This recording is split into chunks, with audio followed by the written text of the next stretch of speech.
এইমাত্র বৃষ্টি হইলো হালকা, একেবারে সামান্য বৃষ্টি হয়েছে, কিন্তু রাস্তাটা ফুল ভিজে গেল। এখন যদি জোরে গাড়ি চালাবার যাই তাহলে ব্রেক চাপা মুশকিল, কারণ ব্রেক চাপলে স্লিপ করার ভয় আছে।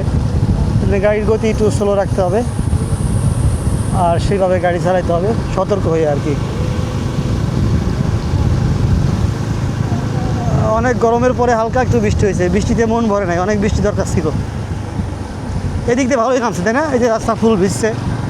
তা আমাদের পিছন সাইডে যেটা আসলাম ওদিকে নামে নাই বললেই চলে আর কি।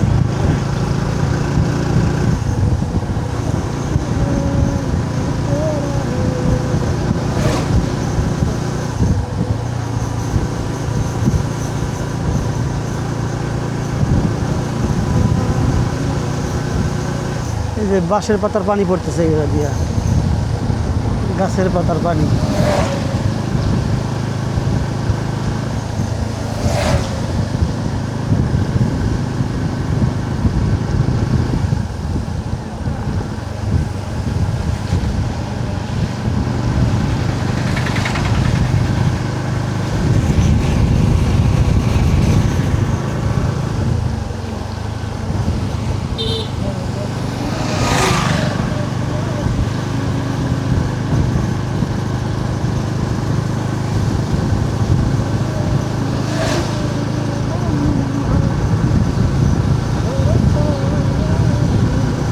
নসিমন, করিমন, মাহিন্দ্র এত জোরে চালায়, গাড়িতে বসাও ভয় লাগে, গাড়ির সামনে আসলেও ভয় লাগে, পিছনে থেকে আসলেও ভয় লাগে।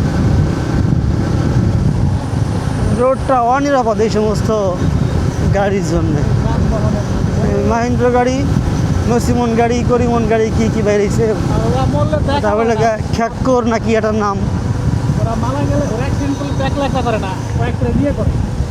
এই গাড়িগুলির কারণে সড়কটাই অনিরাপদ। এখানে সামনে সাবধান লেখে আর রাস্তার মাঝখানে সাইনবোর্ড দিয়ে দিচ্ছে, কারণ সামনে গেলে ব্যাক করে আসা লাগবে। বাম দিকে আমাদের বিকল্প সড়ক ব্যবহার করতে হচ্ছে, মেন সড়ক থেকে আমরা বিকল্প সড়কে নামলাম। এখন তো একেবারে চাপা রাস্তা, ভাঙাচোরা, আবার একটু বৃষ্টিও হইলো। গরম যায় না এত গরম পড়ছে, বৃষ্টি নামলেও গরম কমে না।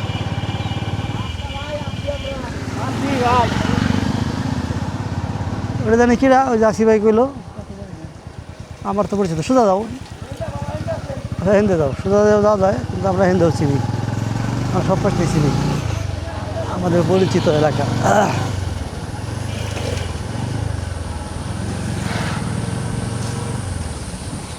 রিক্সাটার পার হয়ে যাচ্ছে।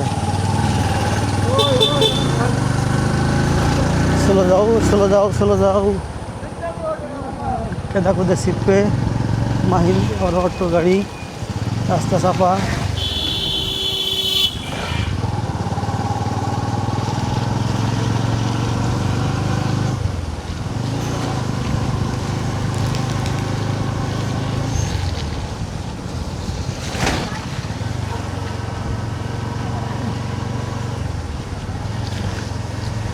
বৃষ্টি নামে শেষ হয়ে গেছে, তারপরে আমরা আইছি। আমরা শুকনো, রাস্তা ভিজে।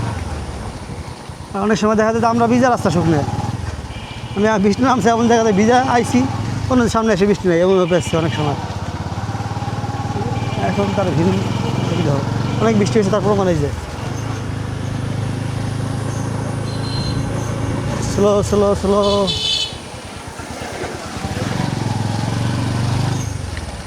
যাত্রী নামতেছে।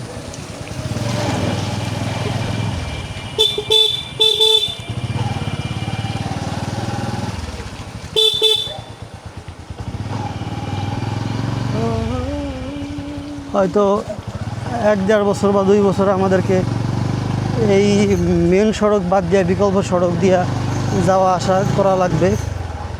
এই কষ্টটা করতে হবে আমাদের, কিছু করার নাই। কারণ আমাদের বাজারে যে ব্রিজ নির্মাণ কাজ চলতেছে, ব্রিজটা ভেঙে ফেলা হয়েছে। ব্রিজটার বয়স প্রায় 32-33 বছর হয়েছিল। তা অনেক চাপা ছিল এবং চাপাই মূলত সমস্যা। ব্রিজটা যেভাবে করা হয়েছিল ওটা সমস্যা না, বড় বড় গাড়ি যাওয়া আসা করতে পারবে, লোড নিতে পারবে অনেক, এত হার্ডি করে ব্রিজটা করা ছিল। কিন্তু ব্রিজটা অনেক চাপা।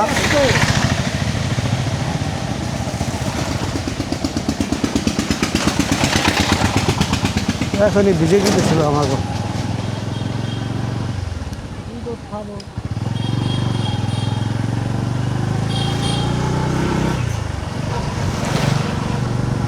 তবে যেদিন রাত 10টার সময় এখান থেকে গেলাম 11টার সময়, এই জায়গা দিয়ে 11টার সময় যাওয়া ভয় লাগে না মোটরসাইকেল নিয়ে। এই যে গত ঈদের 1-2 দিন আগে রাতে 11টা বাজে এখান থেকে যাওয়া লাগছে আমার মোটরসাইকেলে। মানে ফরিদপুর গিয়ে কেনাকাটা করছি কিছু হালকা ফাটা, এমন বৃষ্টি আইছে 1 ঘন্টা বৃষ্টি আর থামে না। পরে সেই বৃষ্টি বন্ধ হওয়ার পর রাত 10, 10:30, 11টার দিক বেরিয়েছি ফরিদপুর থেকে।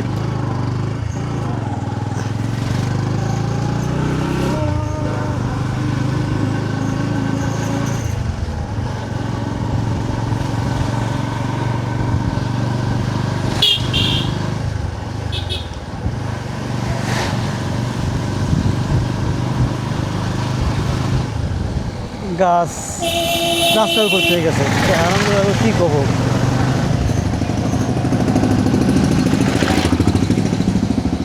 সাইডে দাঁড়া করা দরকার, দাঁড়া করা একটা পার হইল।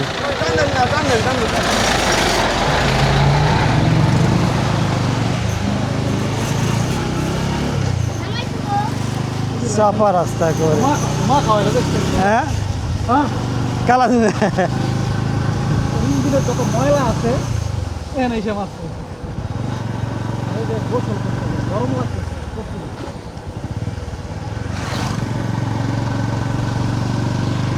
কাঁঠালের বতর।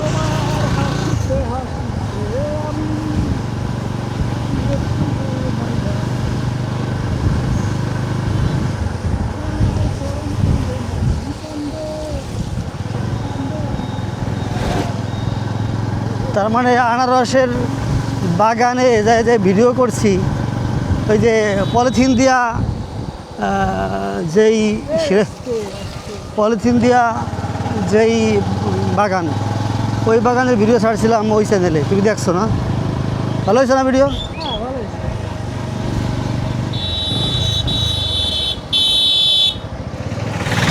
মাইন্ড পুরা পুলিশ, কোথায় যায় আবার একটু নেশা নিয়ে আসামি নিয়ে ভর্তি চল আছে দিবার, তাছাড়া কোথায় যাবে? কত যদি বাইন বেড়াই দেয় তখন জঙ্গল সলিমপুরের কাহিনী শুনছেন? সাইড দেয় না। চট্টগ্রামে জঙ্গল সলিমপুর, কিপুর জঙ্গল সলিমপুর চিনি না তো, চট্টগ্রামে না চিনি না। উত্তাপ ফেলাইতেছে বাংলাদেশে, জানেন না? র্যাবের ক্যাম্প ভাঙিয়ে ফেলাইছে ওই এলাকার সন্ত্রাসীরা। পাতলেন না? র্যাব ক্যাম্প করছে ওই এলাকায়, যে নিরাপত্তা জনিত বিষয় নিয়ে সেই র্যাবের ক্যাম্প উল্টো করে ঘুরে দিচ্ছে রাস্তা। র্যাব রাস্তা মানে ওই তো শিলং সালাউদ্দিনের তো ইন্ডিয়ার লোক, ও তো ইন্ডিয়ার পক্ষের, ও এগুলি দিয়ে কিছু করবে না হারামজাদা। ও এই ইন্ডিয়ার সহায়তা এগুলি হওয়া লাগছে, বোঝা নাই? নতুন করে আবার ক্যাম্প বানাইতেছে, সেনাবাহিনী যে ভরে গেছে নতুন করে রাস্তা করা লাগছে আর পাকা করে ক্যাম্প বানাবেই, সরকারের কথা অনেক ক্যাম্প হবেই।